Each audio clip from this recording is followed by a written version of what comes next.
Good morning.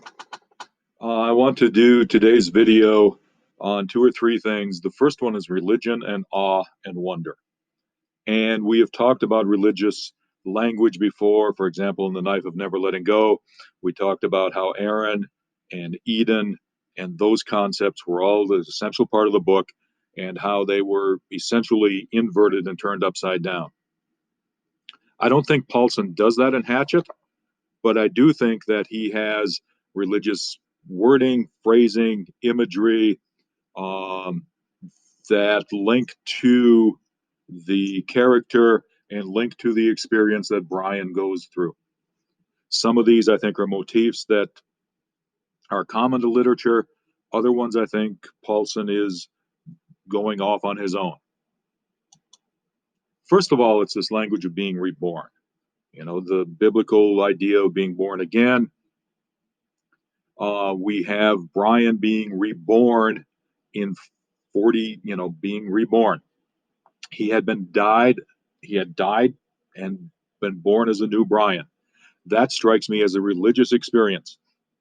This life in the universe, in the wilderness, not in the universe, this life in the wilderness had changed him. The number 40, it strikes me as a hint of 40 days in the wilderness. But I think that Paulson is not trying to overdo that imagery or that numbers for 40. Transformation. We've talked about characters transforming. We talked about superheroes transforming. But again, this idea that it was cut down and made new, that reborn thing, led to a transformation. And the idea of this transformation, being reborn, being created in an eternal way, he would not let death in again. And the idea that he was old and now he is new. And again, there are a lot of biblical passages about all things that are old are now new, that in Christ people are transformed. And again, I think Paulson is trying to have this wilderness do something to totally and completely and permanently change Brian. If you look at the last part of the book, it talks about this change seemed to last much of his life, that he's, spoke more slowly, he thought before he spoke more. All of those things, I think, are speaking of transformation. And that, I think, is an important element of the experience that Brian is going through.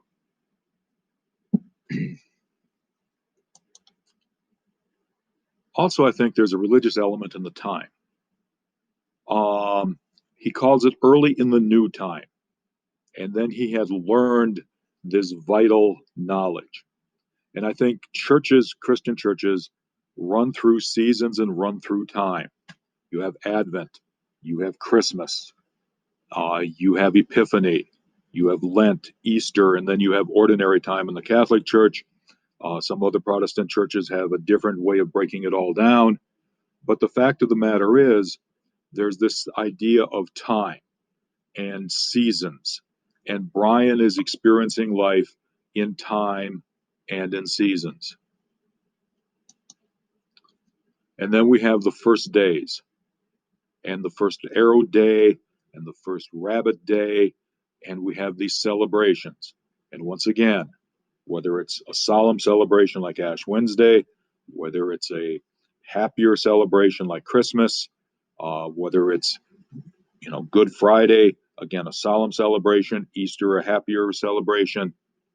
The idea that there would be days set aside, days for celebrating, and the idea that there were first days, first arrow day, first rabbit day, I think there were three or four others, I think, again, is the idea of a religious experience being alone there in the wilderness.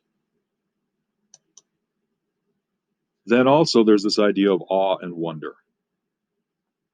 It first comes, I think, with the tornado, and it's this idea of it's a mystery sound, it's a spirit sound, it's a bad sound. This is a sound that is getting to the core of who or what Brian is. This is a sound that just kind of ties him up in knots. And Because of that, I think that the spirit sound and this far off roar and the idea that it's almost alive gives it this personification, for lack of a better word, and it does give it this idea of being something awful, as in being full of awe. Obviously, the tornado was awful in the sense that it destroyed a lot of the shelter, but it also brought the plane up. So, and then the sense of wonder. If you look on the left, it talks about this idea of when it backed out, it seemed to hesitate momentarily and returned with a roar that took his ears and mind and body. It's a roar that moves him from the physical to something else. And in this case, if you keep going, he is praying. He doesn't know what he's praying for. And then he just wanted to be, stay, and be. And then the wind moved to the lake.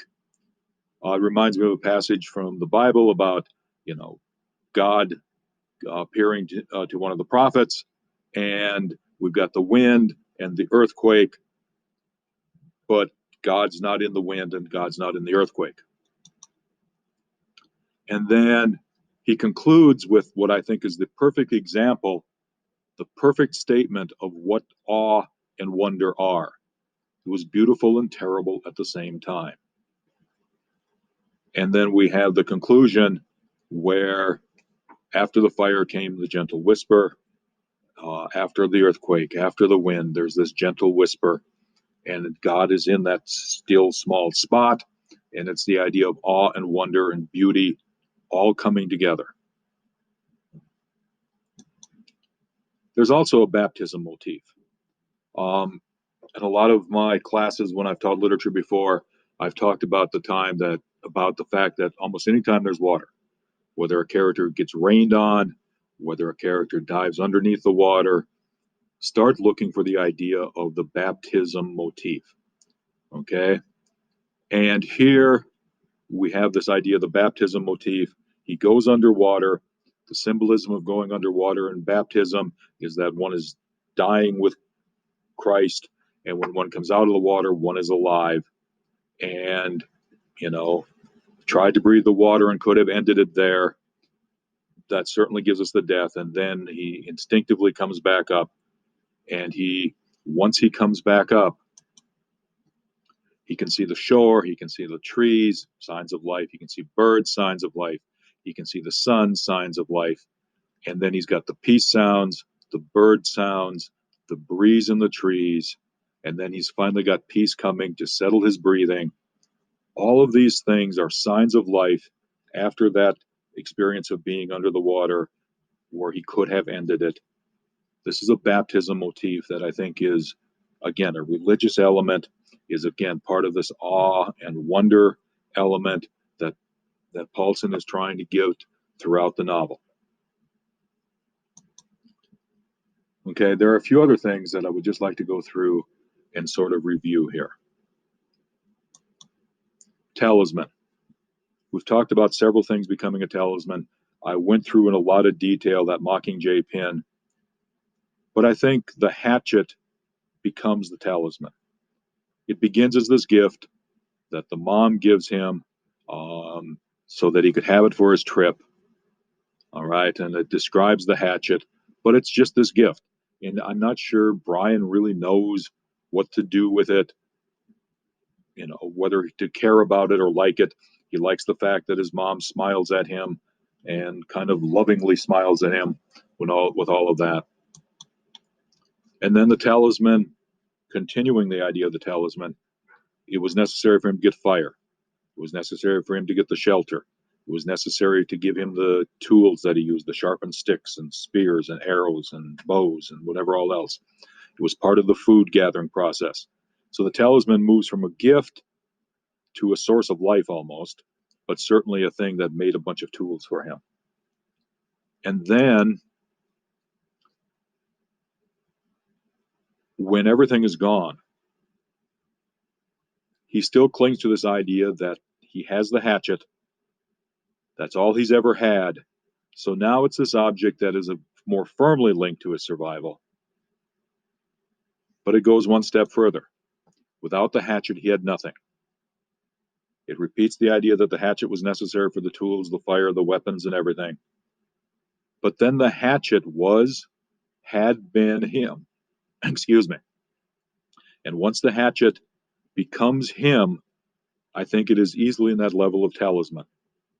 And so when we start thinking about a talisman, again, starts as gift, becomes a very, very useful tool, becomes something that he identifies with, and then it finally, becomes him, building layer upon layer upon layer. We've talked about talisman before, but I think that this is a big chunk of that. And this is another prime example of that. We've also talked ever so often about how to treat others. We started it out with paper towns. We had mirrors and windows and everything else. And I think there are little hints of that here in Paulson's book as well, here in Hatchet. And one of the first ones is when you start looking at the pilot. He seemed more a machine than a man, an extension of the plane. Okay?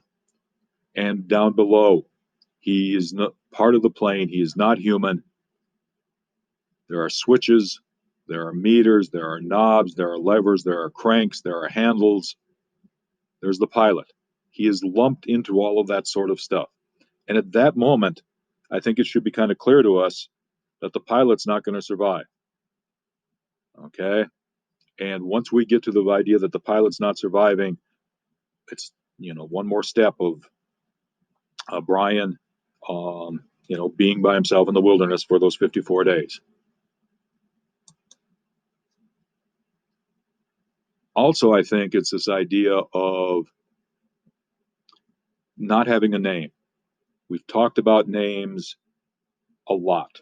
We've talked about names in 3 or 4 of those books. Holes as the idea of identity. We talked about names as being part of humanity in A Long Way Gone. We've talked about the use of names, for example, Viola linking to Shakespeare's play. Here we don't know the name. It's Jim or Jake or something. And so again, he's not necessarily seen as a human character. He is part of the plane.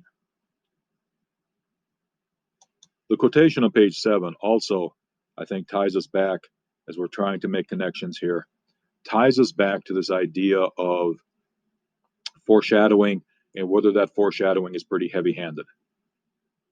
The survival pack had emergency supplies in case they had to make an emergency landing. I think the survival pack is now made important. The hint for the emergency landing is all there. Okay. The need for emergency supplies is all there. The fact that Brian doesn't pull them out till the end is fine, I think. We've set up the idea that there's this survival pack. We've set up the idea that it's available in the plane. The fact that he's 13 and doesn't think about it until the very end, that's fine. And also the fact is he probably couldn't have gotten to it until a tornado came across. That's fine too. The question is this as heavy-handed as what was in the Marrow Thieves? Is this a normal sense of foreshadowing? I think it's something to think of about whether it is too heavy-handed or whether it fits into acceptable use of hints and foreshadowing.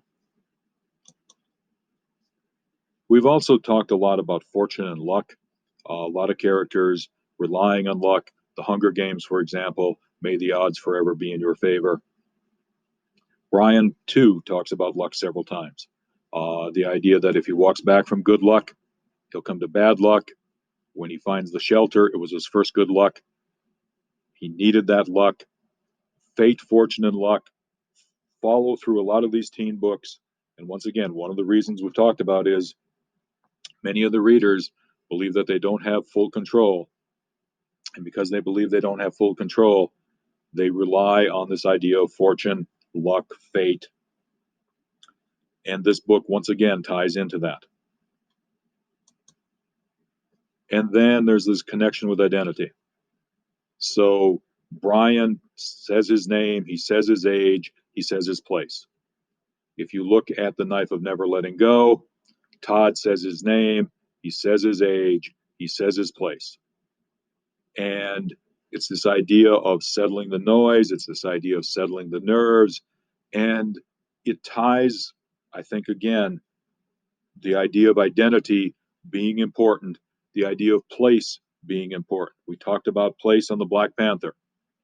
Okay, so as I've run through here, you can see that this book connects with you know, with the mirrors and windows and humanity of paper towns, the names with holes, the names with A Long Way Gone, the talisman with the Hunger Games.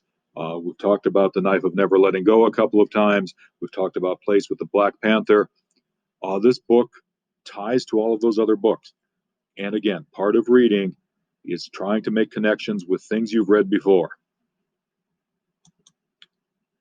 Finally, I just want to put this book in a pop culture place. All of you watching this are too young to remember the 1960s and early 70s when a guy named Yule Gibbons would walk around asking, "Have you ever eaten a pine tree? Many parts are edible." And then he would make tea out of something, and he would go out in the middle of winter and pick cranberries and put them on his grape nuts. I think the survival element, having the sharp object, Rambo in the 1980s, Hatchet came out in 1987. And there are also other kinds of survival things that followed this book. And I think Hatchet is part of that thing, Y2K.